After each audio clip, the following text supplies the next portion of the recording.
coming very soon, the Jon DeHaan Foundation Award for 2021. But first, we set a EuroPCR challenge for the foundation itself and for the 2019 winner. They had to react to questions and pictures that we showed them. Let's see how they got on.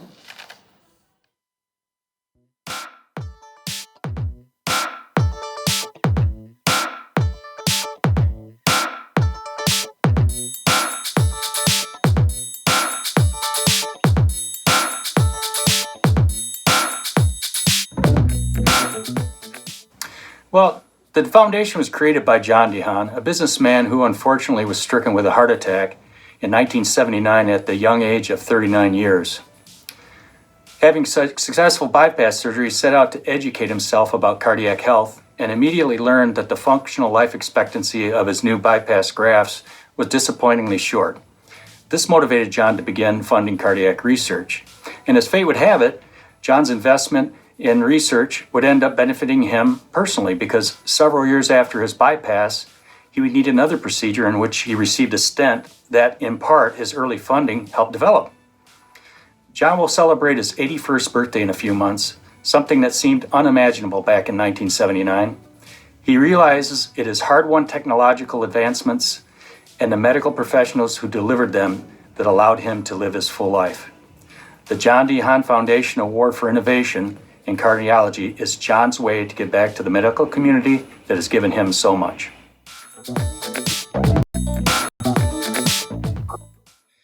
That's a very good question. There is no specific thing we're looking for. Mr. DeHaan is a huge supporter of innovation.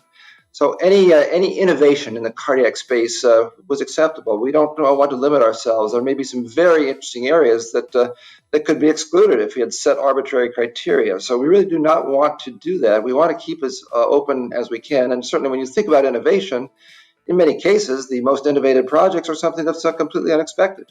And therefore, we want to keep the angle as broad as possible. So anything that's of interest could potentially be a winner.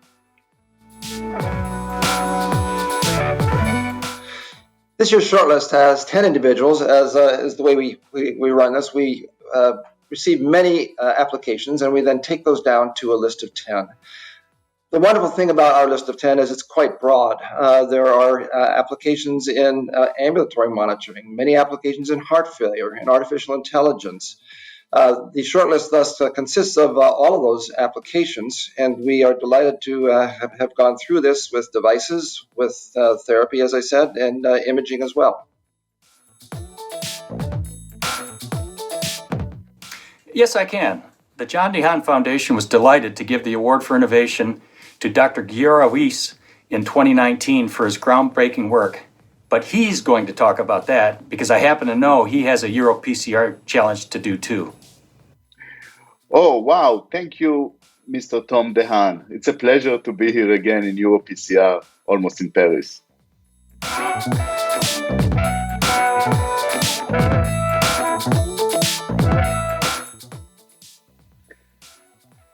Wow, yes, that's when we were all together 2 years ago on one stage in Paris. Can you believe what the world has changed? Thank you, Tom. This is like really a nice surprise and good memories.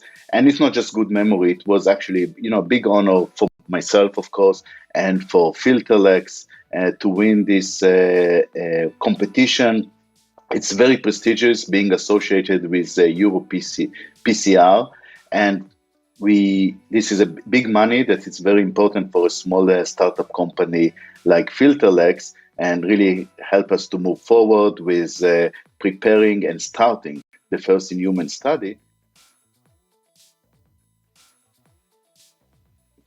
Oh yes, this is our device. I probably you want me to say this has 3 parts. It has the deflector that protects the cerebral circulation, preventing the debris from the valve and ascending aorta going up to the brain. It has the lower part of the anchor that sits in the descending aorta. It gives stability for the whole system, and has inside also those pockets. Those are the pockets that collect all the debris, and we don't just deflect the particles away from the brain and spread them to the rest of the body. We are protecting the rest of the body. We are protecting the kidneys and other lower body organs.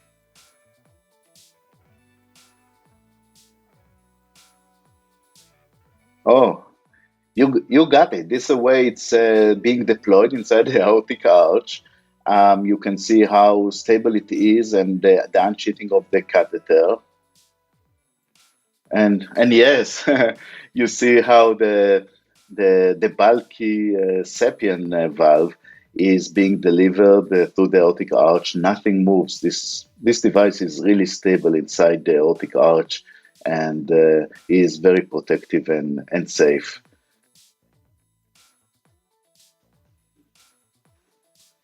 And oh yes, so this is a device taking out of a patient. This woman had a successful TAVI, and you see of the device, you see those large particles, and just God forbid, think what would have happened if those particles would go up to the brain, causing a devastating stroke.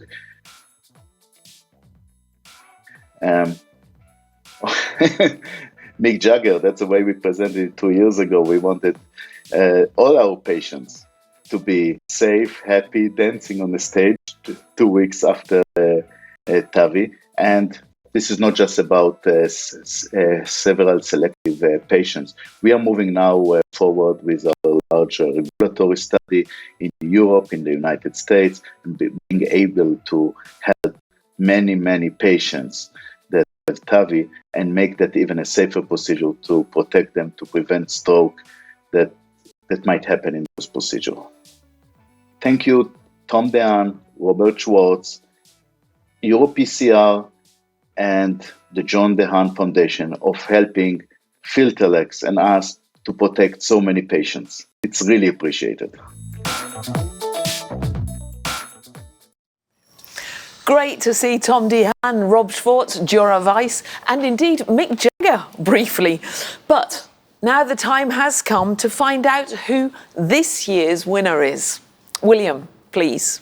Pleasure.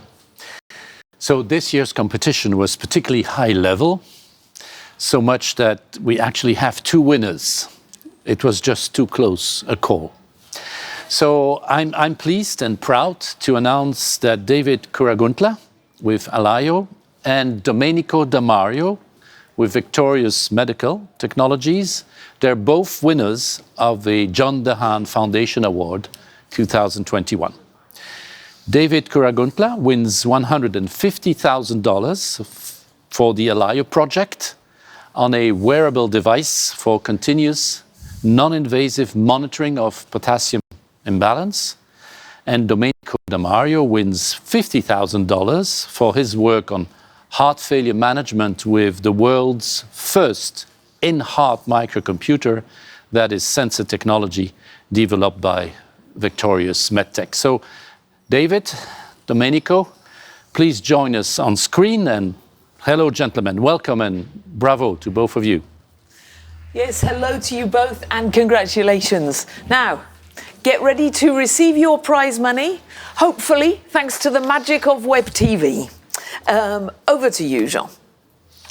Okay, David, we are really pleased to have a big check for you from the Jon DeHaan Foundation, €150,000. Congratulations for all of the group of PCR. And now, are you ready? Here it comes. Thanks. We have it on my screen, but not with me physically. But thank you so much again. Appreciate it.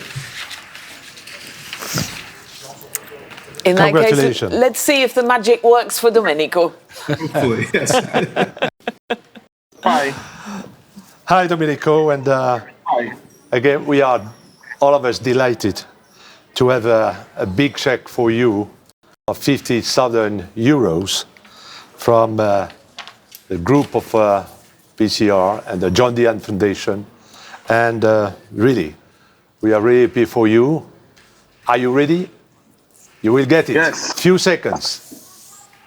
Just landed. Just landed. Bravo. The magic worked. The magic worked. So bravo to both of you. Now, William, I think you have a question for David Kuraguntla. Yeah, sure. Just in a few words, colleagues listening and watching. David, you're working with Alaio. So what will the prize money be used for? And tell us in a few words how you think this prize will accelerate the impact on patient well-being. Absolutely. So we had a great opportunity to do this study in collaboration with the National Health Service out in the UK. They were actually sending nurses about 50 miles each way to do a blood draw for their high-risk arrhythmia patients to do a point-of-care potassium test, and wanted to see if it was possible for anyone to do that remotely. We said we think we can. Let's do it non-invasively, remotely, zero calibration with a wearable patch. We put on the patients, leveraged our AI system in the back end against the blood draw we were getting, and saw that it was possible to do in about 30 patients over the course of about 6 months. We showed that we could track their potassium.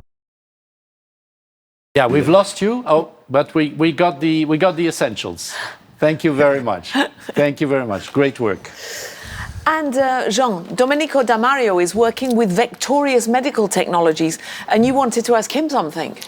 I think it will be the same question as William asked for David. And so, Domenico, what will be this prize money be used for? And can you tell us what could be the impact for the patients? So thank you again. This is a huge contribution to our effort that is a joint effort with Vectorious. We focus ourselves in the recent years on heart failure. That somehow is the price that you have to pay for the success of interventional cardiologists, mainly in the last few years. In the last couple of years, we were able to enroll more than 20 patients and install this medical device.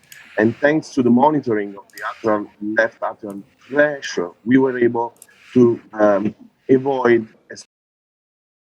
Well, thank you both. Thank you both. In fact, both Davide's and Domenico's technologies, you can see their presentations in detail, along with all the other innovations that were submitted for the DeHaan Foundation and are very interested as well, although they didn't make it to the first prizes. So watch these innovations on our wonderful bespoke course platform. So this concludes the... Not yet, Okay, no. So just again, sorry about the sound issues, gentlemen. Thank you very much indeed, and congratulations from, obviously, the Jon DeHaan Foundation and everybody here at PCR. But we have a last word for you, of course, from the Jon DeHaan Foundation. So stay with us. Of course.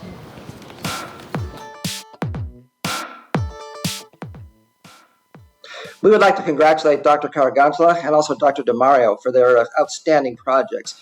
These projects were selected from some highly competent and very interesting competition. It was a very difficult decision to make. These two projects were identified by a group of worldwide experts as being at the top. Specifically in wearable devices, non-invasive measurement of potassium. We all know as clinicians what an important issue potassium is, and to have a non-invasive measurement per Dr. Kuraguntla's technique is very, very interesting. And similarly, Dr. DeMario, heart failure management with the first in-heart microcomputer. Fitting with the DeHaan mission of getting into truly innovative technique, I think not only are these technologies very interesting, but at the same time, highly clinically relevant. We once again would like to offer our greatest congratulations, and we look forward to both of these winners to coming back in the future and describing their progress to us. Thank you, Rob Schwartz, and thank you, gentlemen. Again, congratulations. So, William, what is coming up next here on the main Arena channel? So the program on valvular disease continues, and please join us. Martin Gillard will guide us through the journey of a patient with mitral valve disease, and the program is about edge-to-edge mitral valve repair, contemporary indications and techniques. We'll be back in a few minutes. Excellent.